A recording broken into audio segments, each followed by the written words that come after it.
ঢেকিয়াজুলিৰ ভঙা মন্দিৰ গাঁৱৰ নেহা উপাধ্যায় নামৰ পিতৃহাৰা এগৰাকী মেধা সম্পন্ন ছাত্ৰী MBBS পাঠ্যক্ৰমত অধ্যয়নৰ সুযোগ লাভ কৰিলে আৰু ইয়াৰ লগে লগে এই পৰিয়ালটোৰ লগতে স্থানীয় গাঁওবাসীও উৎফুল্লিত হৈ পৰিছে কাৰণ পিতৃহাৰা নেহা উপাধ্যায়ে MBBS পাঠ্যক্ৰমত অধ্যয়নৰ সুযোগ লাভ কৰিলে স্থানীয় যি পলষ্টাৰ একাডেমীত পঢ়িছিলে সময়ত এইগৰাকী ছাত্ৰী নেহা উপাধ্যায় আৰু নেহা উপাধ্যায়ৰ কষ্টৰ বলত অৱশেষত MBBS পাঠ্যক্ৰমত অধ্যয়নৰ সুযোগ লাভ কৰিলে পিতৃহাৰা এইগৰাকী নেহা উপাধ্যায় নামৰ মেধা সম্পন্ন ছাত্ৰী আৰু মই নেহা উপাধ্যায়ৰ বাসগৃহত আছো এইগৰাকী হৈছে নেহা উপাধ্যায় পিতৃহাৰা মেধা সম্পন্ন এইগৰাকী ছাত্ৰী আৰু লখিমপুৰ চিকিৎসা মহাবিদ্যালয়ত MBBS পাঠ্যক্ৰমত অধ্যয়নৰ সুযোগ লাভ কৰিলে নেহা উপাধ্যায় মই দেখুৱাইছো পিতৃহাৰা এইগৰাকী নেহা উপাধ্যায় আৰু লখিমপুৰ চিকিৎসা মহাবিদ্যালয়ত MBBS পাঠ্যক্ৰমত অধ্যয়নৰ সুযোগ লাভ কৰিলে মই পুনে কথা পাতিম প্ৰথমে শুভেচ্ছা জনাইছো থ্যাংক ইউ সো মাচ নমস্কাৰ কেনেকুৱা লাগিছে মোৰ বহুত ভাল লাগি আছে যি মানে এটা ট্ৰেক লৈ মই অধ্যয়ন কৰিছিলো যিমান কষ্ট কৰিছিলো আজি তাত মই গৈ পাইছোহি সো মোৰ বহুত আনন্দ লাগি আছে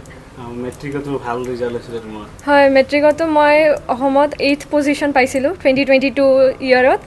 আৰু তেতিয়াৰে পৰা মোৰ এইটো জাৰ্নি ষ্টাৰ্ট হৈছিল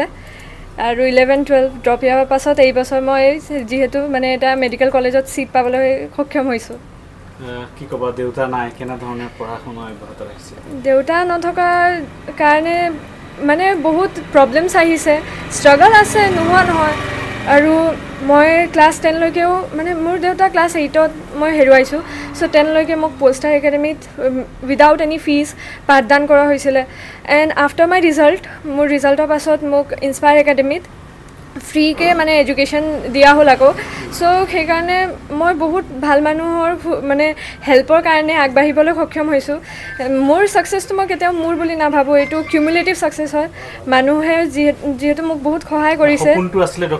ডক্টৰ হোৱা আগৰে পৰা দেউতাই এইটো সপোন মোৰ ভিতৰত ইনকালকেট কৰিছিলে যে তই এদিন ডক্টৰ হ'ব পাৰিবি মইতো ভয় কৰিছিলোঁ তেওঁ এইটো সপোন দেখাইছিলে মোক আৰু আজি সেই সপোনত মই উপনীত হৈছোঁ সো মোক বহুত ভাল লাগি আছে মাতৃ আছে মই কথা পাতিম কেনেকুৱা অনুভৱ আজি নমস্কাৰ বহুত ভাল লাগি আছে হয় কি ক'ব আজি কেনে ধৰণে কষ্ট কৰি আপোনাক ছোৱালীক আজি পৰ্যায়লৈ পোৱালে কষ্টটো হৈছে কিন্তু আমি ইমান এটা অনুভৱ কৰিব পৰা নাই কিয় ৰাইজে আমাক বহুতখিনি সহায় কৰিছে স্কুলেই হওক কলেজেই হওক আৰু আমাক মানে নাজানো কোনটো জন্মত আমাৰ কিবা ৰিলেশ্যন আছিলে ডিসি ছাৰেও আমাক বহুতখিনি হেল্প কৰিছে গতিকে পলষ্টাৰ একাডেমীৰ যথেষ্ট সহায় কৰিলে বহুত সহায় কৰিছে ক্লাছ 8ৰ পৰা মানে মই কোনো দিন স্কুল যাব দৰকাৰ হোৱা নাই ফি দিবলৈ এদিন যোৱা নাই ছাৰহঁতে নিজেই মানে মেনেজ কৰিছে গতিকে আমাক ৰাইজৰ সহায় আছে আৰু আগতো সহায় পাম বুলি আশা কৰোঁ নিশ্চয়কৈ সপোন লৈছিলে চিকিৎসক হোৱাৰ আৰু অৱশেষত চিকিৎসা শাস্ত্ৰ যি পাঠ্যক্ৰমত অধ্যয়নৰ সুযোগ লাভ কৰিলে এইগৰাকী মেধা সম্পন্ন পিতৃহাৰা ছাত্ৰী নেহা উপাধ্যায় আৰু তেওঁ উল্লেখ কৰিছে যে পলষ্টাৰ একাডেমীৰ যথেষ্ট অৱদান আছে জিলা প্ৰশাসন জিলা আয়ুক্ত যথেষ্ট সহায় কৰিছিল নেহা উপাধ্যায়ক আজি এই পৰ্যায়লৈ পোৱাৰ ক্ষেত্ৰত মই কথা পাতিম পলষ্টাৰ একাডেমীৰ অধ্যক্ষগৰাকী যিগৰাকী ব্যক্তি আসলে যথেষ্ট সহায় কৰিছিল এইগৰাকী ছাত্ৰী শিক্ষাৰ ক্ষেত্ৰত কি ক'ব নেহা উপাধ্যায় প্ৰথমৰে পৰাই যথেষ্ট অনুৰাগী এজনী ছাত্ৰী যথেষ্ট কষ্ট কৰিছে ক্লাছ 8ত এটা ইউনিট টেষ্টত নেহা উপাধ্যায় এম ইন লাইফৰ বিষয়ে লিখিব দিয়া হৈছিলে তাতে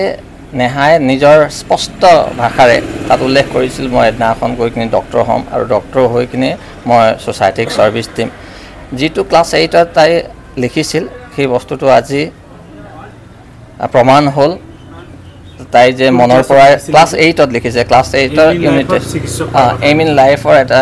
এছে দিয়া হৈছিলে লিখিবৰ বাবে সেই এছেত তাই নিজে মই ডক্টৰ হ'ম বুলি লিখিছিল আৰু ছ'চাইটিক ছাৰ্ভিচ দিম বুলি কৈছিলে সেই এছেটো চাগে মোৰ এতিয়াও ফাইলত আছে নেকি দুটা বস্তুটো আছিল এটা ভাৰতৰ মানচিত্ৰ আৰু এম ইন লাইফৰ এছেটো সেই দুই এটা বস্তু মই সাঁচি থৈছিলোঁ অৱশ্যে মই নেহাৰ বিষয়ে প্ৰথমৰ পৰাই কিবা এটা পাইছিলোঁ যে তাই বিশেষ এজনী ছোৱালী হয় পঢ়াৰ ক্ষেত্ৰত কিবা কৰিব পাৰিব যেন মোক ফিল হৈছিল আৰু সেইটোৱে চাগে আজি এই দিনটো আহি পাইছে তাৰ কাৰণে মই নিজে আনন্দিত নিশ্চয়কৈ উল্লেখ কৰিছে যে নেহা উপাধ্যায়ে ক্লাছত আচলতে এটা ৰচনা লিখিছিলে য'ত চিকিৎসক হোৱাৰ কথা তেওঁ ৰচনাত উল্লেখ কৰিছিলে আৰু অৱশেষত বাস্তৱত এই ৰচনা আচলতে ফলিয়ালে বুলি শিক্ষকগৰাকী প্ৰকাশ কৰিছে আৰু আমিও এইগৰাকী ছাত্ৰীক শুভেচ্ছা জনাইছোঁ আৰু MBBS পাঠ্যক্ৰম সফলতাৰে তেওঁ অধ্যয়ন কৰক আৰু চিকিৎসক হৈ অঞ্চলটিলৈ আচলতে যেনেধৰণে সেৱা আগবঢ়াব লাগে সেয়া সেৱা আগবঢ়াওক তাকে আমি কামনা কৰিছোঁ আপুনি বিচৰা বাতৰি পাব কেৱল নিউজ 18 এপত নিউজ 18 এপ ডাউনলোড কৰিবলৈ স্ক্যান কৰক এই QR কোড গুগল প্লে ষ্টৰতো পাব এই নিউজ 18 এপ